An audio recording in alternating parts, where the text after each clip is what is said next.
nag Lamb Show tey dafa jokk ak Vice Vision seet si woon ndaanaan bu mag ci wàllu làmb ñu koy wax Raye Ba gars yi gën ko xam ci Raye Diaw mu nekk ku yàlla baaxal Raye asalaamaaleykum. maaleykum salaam Cheikh. ni nga def ñu ngi lay ziar. ñu ngi leen di dellu di leen ziar di kontaan bu baax ci ñëw bi ngeen fi ñëw di la nuyu aussi di rafetlu tamit sa taxawaay ci làmb kontaan nañu bu baax parce que vraiment yaa ngi def liggéey bu am solo ci wàllu làmb.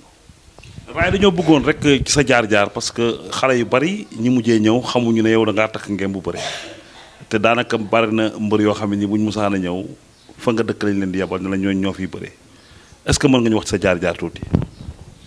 waaw jaar-jaar bi moom c'est que bariwul sax xam nga dans la vie di nga gis ci côté bu ne nit nekk ci sax ndaanaan te xëj na du def carrière donc ci côté football bi amoon na de très grands footballeurs yoo xamante ne nii defuñu carrière noonu la mel aussi ci côté làmb ji mais ci wàll bi fii ci dëkk bi ni nga xamante ni noonu la ñu nekk woon xaleel topp làmb ji di ci bëri et tout yàlla dimbali woon nañu ci ba vraiment ñu doon ci góorgóorlu ba nit ñi xamoon ñu ci aussi donc aussi làmb di sunu loo xamante ne ni deret la ci ñun parce que dañ ko donn parce que xam nga góor gi Babacar Boye mooy sama maam Jaraaf Sàmb bu Yoof tamit jur sama maam bi jur sama baay donc Al Ndoy Boy tamit nga xam ko bu baax mu nekk tamit nijaay ci man bokk sama yaay nàmp jox ko mu nàmp donc kon loolu ñun dañu judd rek fekk ko ci kër gi muy làmb ñu di ko dund bon vraiment ba nga xamante ne nii tamit topp nañ ko di ko def mais bi ñu demee ba xam ne tamit lii mënuñu ci def carrière ci la ñu ko bàyyi mais terewul ñu ngi ci continuer di liggéey vraiment di ko promouvoir pour que mu gën a jëm ci kanam surtout nag fii ci département bi donc loolu daal xam naa ne ñu ngi ci jot nañ ko def ci làmb ba tey jii tamit ñu ngi ci yëngatu vraiment di ci andi ay affaire waaw dañoo gis ñaare foo defee intervention rek ci làmb day mel ni da nga koo gisaane loolu lan moo ko waral. waaw loolu nag xam ne mbiru yàlla la ak peut-être li ñuy wax xam nga loo dundul mënoo doon taalibeem loo doonul taalibeem mënoo doon sëriñam te bu fekkee da nga judd ci kër vraiment ñoom xamuñu lu dul loolu nga judd ci loolu nekk xaleel nga dem ba màgg ci loolu tamit yàlla mën na def nga xam ci dara donc loolu la rek souvent bu affaire yi di ñëw nga di ko analyser parce que làmb du dara lu dul ñaari nit ñuy wure ci biir wure bi nag ku ci nekk am nga foo foore am nga foo faible donc yooyu yëpp boo ko jëlee tamit nga analyser ko objectivement ñaareel di nga mën a bëgg a xam fi nga xamante ne nii tamit foofu la mbir bi féetee loolu la rek de temps en temps nga juum ci nag parce que ku dul juum amul yàlla rek moo dul juum. est-ce que fi mu ne nii yow bu ñu la waxoon ne la pour nga redresser waat làmb booy départ fan nga war a départ ak fan nga jëm. non mooy sponsor yi dellu si waat rek parce que mbër yi ñu ngi fi promoteurs yi ñu ngi fi bon amateurs yi ñu ngi fi sponsor yi dellu si waat rek aussi mbër yi tamit raisonnable état bi tamit loolu mën na am partenaire yoo xam ne mën na wax ak ñoom. que ñu dugal seen loxo tamit ci làmb accompagner tamit yenn promoteurs yi nga xam ne dañu fi nekk ay promoteurs yu mag yàgg jël seen xaalis di ko investir ci làmb ñooñu tamit ñu accompagner leen parce que loolu tamit dafay baax ci li nga xamante ne nii tamit mooy làmb ji bu ko defee ñoom it ñu gën a am doole man gën tamit promouvoir tëgg xale yi làmb ji coow li te làmb nag baax na ci Sénégal parce que Sénégal dañu bëgg a làmb donc dañu bëgg a làmb même ñoom politique yi nga xamante ne tey ñoo fi nekk muy les autorités étatiques nga xam ne tey ñoom ñoo gérer nga xamante ne ni tey réew mi lépp lu fi am ñoo koy dogal ñoom bu ñu bëggee sax dajale mbooloo dañuy dem xool ci famille làmb kon xam ne làmb am na solo te aussi cosaan la parce que bu làmb amee surtout làmb yu mag yi da ngay gis nit ñi commerçant yi dañuy teel a wàcc xam nga picc yi sax dootuñu naaw ñëpp di waxtaane làmb le lendemain aussi bu làmb jàllee nga gis tamit mu nekkaat coow foo tourner marché yi mag ñi xale yi ñëpp moom la ñuy waxtaane kon loolu am na solo ci biir réew mi kon mu ngi des nag état bi gën ko valoriser gën ci jàppale aussi acteurs yi ci nekk di ci dugal seen xaalis muy bailleurs yi mooy promoteurs yi mbër yi tamit raisonnable xam ne lii aussi sport de chez nous la ku ci nekk jàpp ci rek ñu jéem ko doxal pour que mu mën a delluwaat tool la. mais est-ce que fi mu ne nii dafa am ay schéma yu génn yoo xamante ni dañu wax ne war nañu mën a bëre muy grand contre petit nan nga gisee grand contre petit. loolu rek moo mën dekkalaat làmb grand contre petit te loolu pour mu am il faut que aussi. mbër yu mag yi fi nekk ñu tudde leen grand ñu nangoo wàcc bëri ak xale yi déjà xam nga ne Ama Baldé Modou Lô combat gënu ko neex Balla Gaye Boy Niang combat gënu ko neex Reug Reug Bombardier combat gënu ko neex mais grand contre petit mais bu ñu waxee grand contre petit aussi mooy petit yi confirmé waa si parce que tamit bu liggéey yemeeg tëdd jàmbaar dootul gaawtu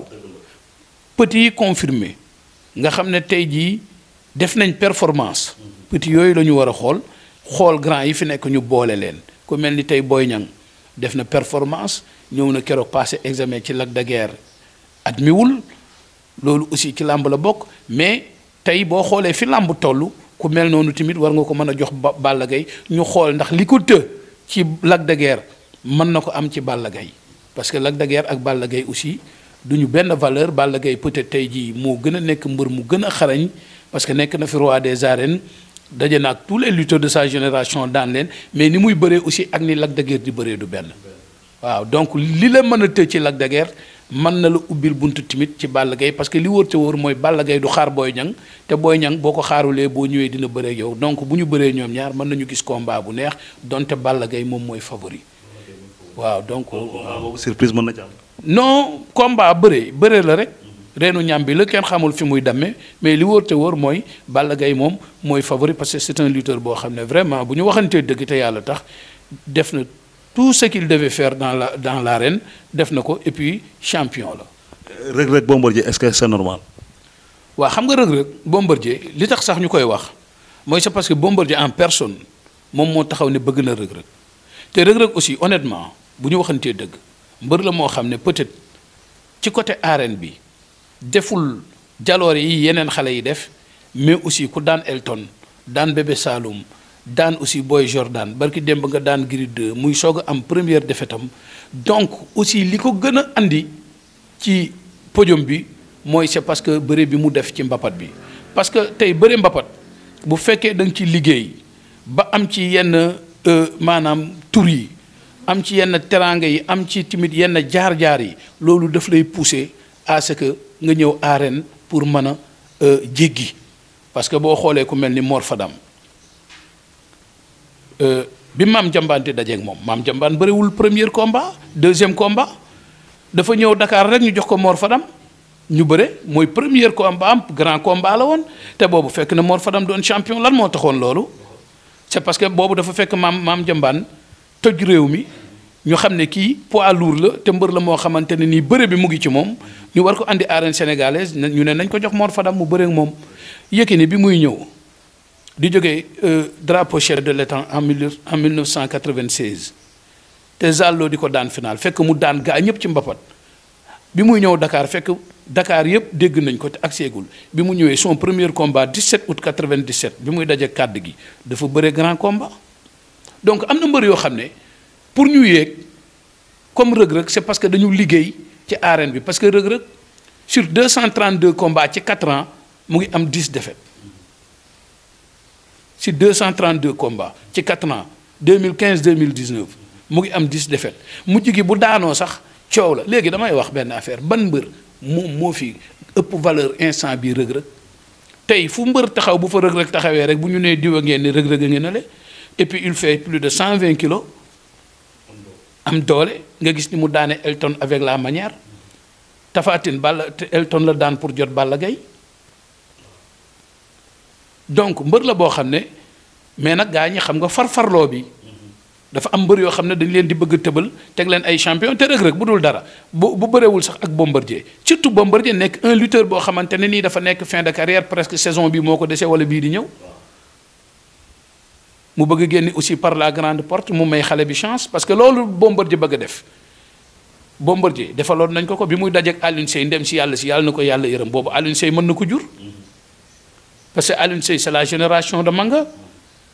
daan na Manga bi ñuy daje deuxième combat ñu match niil ñaari yoon bi Manga doonee champion Bombardier daje na ak Mor Nguer bi pàddoon Manga en 1981 te ñooñu bi Bombardier di lukkeeku di ñëw en 1997 fekk na seen mbër jeex na mënoon nañ ko jur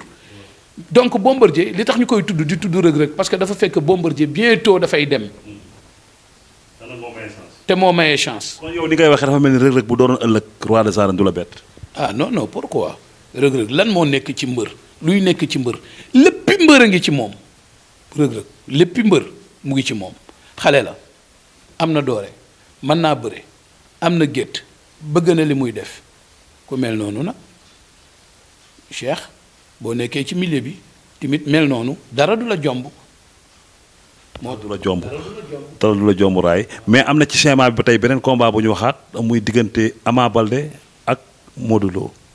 waaw combat la parce que combat boobu xam naa ne presque léegi mu taxaw mais combat la boo xam ne amateurs yi ñoo ko bëggal seen bopp parce que gis nga dafa ñor xam nga te booy boole tamit da ngay boole ñaar ñoo xam ne dañu tolloo gannaaw Modou Lo Ama Baldé combat la boo xam ne tey foo dem ci amateurs yi